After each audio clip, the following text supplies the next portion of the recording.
It's no secret that knights and sorcerers are a part of many takes on the genre of fantasy, but what about the franchises that exhibit a world more akin to HP Lovecraft and his twist on the idea of fantasy entirely? Don't know who this guy is? Well, Mr. HP Lovecraft was a writer best known for his execution on fantasy horror and is responsible for the conception of Cthulhu. You know, the most annoying character to play against on ARAM. Vel'Koz isn't really a total one-to-one though, and seems to add all the flair of the idea, but none of the story building expected out of a fantasy horror it should be a part of. Even in Terraria, where the first boss is blatantly called the Eye of Cthulhu, there isn't much of a representation of a Lovecraftian fantasy and an eyeball and some tentacles. To find proper presentation of these sorts of mythos, you have to turn to one of the deepest libraries of fantasy horror and one of the most unsuspecting packages. Call of Duty Zombies' reputation from the start had been carried by its fans' obsessions with high rounds and mowing down hordes of undead. Training zombies around a theater stage for hours just to get to a higher and higher round seems slightly trivial nowadays, considering how the sequels have dove into the realm of a complete and complex story available through unique and difficult Easter eggs. So many series rip from the properties of Cthulhu and Lovecraft, but don't seem to back it up. Here I'll be taking a look at Call of Duty Zombies, as well as another classic franchise, and how they unsuspectedly became some of the strongest representations of this Lovecraftian fantasy horror.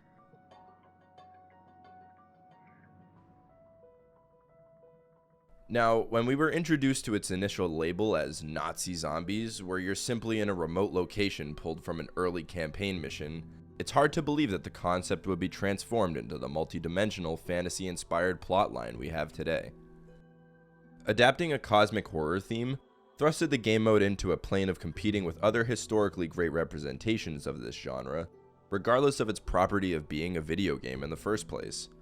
The ability to hold its own in terms of representing the eerie and off-putting sense of mystery that was executed so well in pieces of work from the likes of HP Lovecraft shows that it's the substance of these eldritch elements added that carries its stature as an all-time take on the genre. The previously mentioned examples of Cthulhu-like roles in Vel'Koz and, well, the Eye of Cthulhu don't have this substance to back up how they take from the properties of Lovecraft. Not only Call of Duty, but a game I have bashed in the past, Skyrim, was also able to capture some of the core of just what makes eldritch fantasy so desirable. As the final add-on for Skyrim, Dragonborn introduced the realm of Apocrypha, a plane of oblivion overseen by Hermaeus Mora, the Daedric Prince of Fate, Memory, and Knowledge. Borrowed from the Greek term for hidden or obscure, Apocrypha exists in a realm possessing properties unknown to man, exerting a constant sense of mystery while providing access to new and unfamiliar knowledge. This lines up extremely well with the premise that Lovecraftian horror focuses on forbidden knowledge and beings beyond human understanding. It's the highlighting feature of this area, how Apocrypha's elements incorporate fantasy horror's main draw: humanity's plunge into madness from attempting to digest interactions with deities and beings that cannot be explained. This theme is alluded to by many of the creatures that surround the delve into Apocrypha. When idle, the commonly found seekers can be found reading, presumably attempting to satisfy the constant hunger to learn more that led them to this realm of endless knowledge in the first place. Being in the Elder Scrolls universe, this plane of oblivion is presented with more of a high fantasy take on Lovecraft's extended ideas. Still keeping the classic idea of Cthulhu as blatantly seen with the Seekers and Lurkers, but with unique additions made to adhere to the scope of Skyrim as a fantasy RPG, as shown by the Dragon Priests, and most specifically Miraak. Miraak is a former Dragon Priest who came in contact with one of the 7 dark and toxic black books found throughout Solstheim, leading him to meet with the previously mentioned Daedric Prince, Hermaeus Mora. Being granted the powerful shout Bend Will through this interaction, Miraak was able to turn the tables and devour the souls of the dragons that used to rule him. As the self-proclaimed first Dragonborn, Miraak attains a power that begins to deter from the foundations of Lovecraftian fantasy. At the summit of Apocrypha, his main source of stability throughout the final clash are his 2 dragon minions, whose names I'm not going to try and pronounce. With so many references to dragons and seeming to derive his vast power from those dragons, it can be hard to attach much of an eldritch feel to Miraak beyond his appearance. With such a successful attempt to capture the environment of a realm following the guidelines of an eldritch horror though, Murak's high fantasy references seem to add to the overall experience of the plot given that it exists in Skyrim.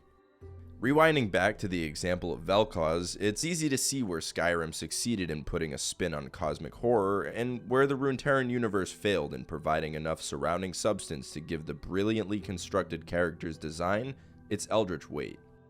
Though still ringing true with the basis of the pursuit of knowledge, Vel'Koz's ambitions seem a little bland. He emerges from the void to gather raw information of the physical world through visually studying entities such as rocks, people, and infrastructure, with the almighty goal of destruction once he finally understands everything there is to be presented. Most eldritch beings are stoic within their own means, carrying a stature that doesn't concern themselves with learning more about humans. They exist in their own plane of power, and their sheer existence is too much for humans to handle. So why is Vel'Koz even associating with this inferior realm in the first place?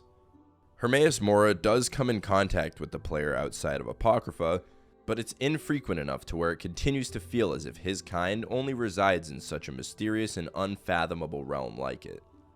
These properties can certainly be used to great effect, but it requires an understanding of the core to eldritch horror and its world building as shown so well in Skyrim's Dragonborn DLC. Though there is still a bit that's left to be desired from these hybrid presentations of Lovecraftian elements. And leave it to Treyarch to fill in these blanks to allow for an unmatched cosmic horror experience. Highlighted throughout the Easter eggs in nearly all of the maps in Black Ops 3, aspects of eldritch horror take center stage in the twists and turns of the cleverly crafted storyline. Nowhere are these elements more pronounced than in the masterclass representation of HP Lovecraft's work, Shadows of Evil. Seemingly a one-off map to introduce the fresh new mechanics in the zombies game mode with the next entry in the Call of Duty series, Shadows of Evil surprisingly has some of the most upfront interactions with the source of the entire conception of the storyline. Now I won't be explaining the course of the entire timeline, but there is some context in it surrounding the events of Shadows of Evil that's important to its relationship with Lovecraft fantasy. The conception of the zombie storyline began with the Great War between humanity and the Apothicans. After fighting back the Apothicans and winning the war, a member of the Keepers, Dr. Monty, has to surrender his friend to be banished to the Dark Aether, or essentially Hell, along with the defeated Apothicans as he was corrupted during the invasion. This friend is later to be known as the Shadow Man, and becomes a frequent face throughout your time completing the Easter egg in Shadows of Evil. Propped up to be the hero to the party of 4, he guides each of them on a path to relinquish their sin of murder in the mysterious and twisted Morgue City. Its relevance to the overarching storyline of Call of Duty Zombies aside, this map should be observed in and of itself, and it's one of the most incredible start-to-finish presentations of an Easter egg that contains its own story to consume and appreciate without it needing to involve context surrounding the adventure's premise go on. Its representation of HP Lovecraft's entries like Call of Cthulhu and The Shadow over Innsmouth are uncanny, and it truly captured the previously mentioned concept of viewing these eldritch involvements as being a plane above our own, something that we can only interpret to the extent of what you can relate to it from reality as we know.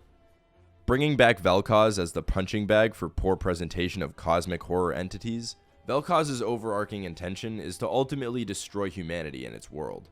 In Shadows of Evil, the eldritch entities clearly understand that humans are essentially ants, but that they aren't without their uses to their ultimate goals. This is odd for being on the level of Vel'Koz, and a lot of other Voidborn for that matter, to not have almighty knowledge of the realms that exist underneath them. Or above them? They clearly have unimaginable power, as the rebel against this dominance of the Void Kaisa and the leader of the Frostmourne Lysandra seem to be the only ones that can grasp what these beings are. This is the foundation of these cosmic horror monsters and what makes them work. League of Legends supplied that label to the Void and its champions within it, but seemed to fail in the execution of supplying these characters with interesting and otherworldly intentions, derived from the aspect of treating humans as a means to an end of an almighty goal. The genius to the process of the Shadows of Evil Easter egg is how it establishes a smokescreen to what is truly going on the entire time. As established out of the gate, the characters you play as in this map are convicted of murder, and are offered a way out through each step of the Easter egg. And the only way that they would engage with these rituals in the first place is if they were offered a deal that they can understand. To them, there's no eldritch mischief working against them, but it's actually the plotline of the map in its entirety. There is obviously a slight variance in themes from traditional works, as any interactions at all with the rituals performed would be enough to drive a person insane according to the source of the inspiration, but all of the core foundations of what makes a fantasy horror true to HP Lovecraft's originals are fledged out in some of the best presentation out there for the genre. If you enjoyed this video, please check out the rest of my channel, and consider leaving a like and subscribing, as it really helps me out. Thank you.